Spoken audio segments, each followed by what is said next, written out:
Hi hello welcome to 6 TV. నేను మీ రచన. IPL 2024 నిన్న జరిగిన ఐపీఎల్ 59th మ్యాచ్ లో అయితే టాస్ గెలిచి బౌలింగ్ తీసుకున్న సిఎస్కే కి జీటీ పెద్ద షాక్ అయితే ఇచ్చింది.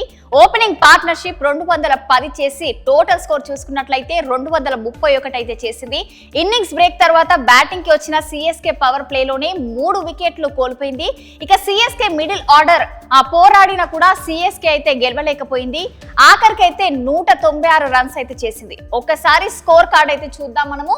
సో ఇప్పుడు గుజరాత్ టైటాన్ చూసుకున్నట్లయితే సాయి సుదర్శన్ వచ్చేసి 51 బాల్స్ లో అయితే 103 రన్స్ అయితే చేయడం జరిగింది.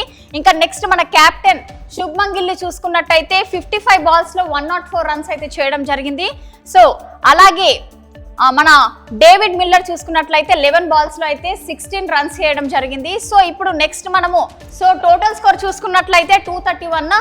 సో ఇప్పుడు నెక్స్ట్ చెన్నై సూపర్ కింగ్స్ చూసుకుందాం. సో చెన్నై సూపర్ కింగ్స్ లో చూసుకున్నట్లయితే మనము డార్లీ మిచెల్ చూసుకున్నట్లయితే 34 బాల్స్ లో అయితే 63 రన్స్ అయితే చేయడం జరిగింది. నెక్స్ట్ మోయిన్ అలీ చూసుకున్నట్లయితే 36 బాల్స్ లో అయితే 56 రన్స్ అయితే చేయడం జరిగింది.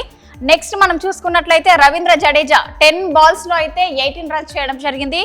నెక్స్ట్ ఎంఎస్ ధోని చూసుకున్నట్లయితే 11 బాల్స్ లో అయితే 26 రన్స్ చేయడం జరిగింది. సో టోటల్ స్కోర్ చూసుకున్నట్లయితే 196 అయితే టోటల్ స్కోర్ సిఎస్కే అయితే. సో చూసుకున్నాం కదా స్కోర్ కార్డ్, ఇది స్కోర్ కార్డు. సో జీటీ ఇంకా సిఎస్కేది.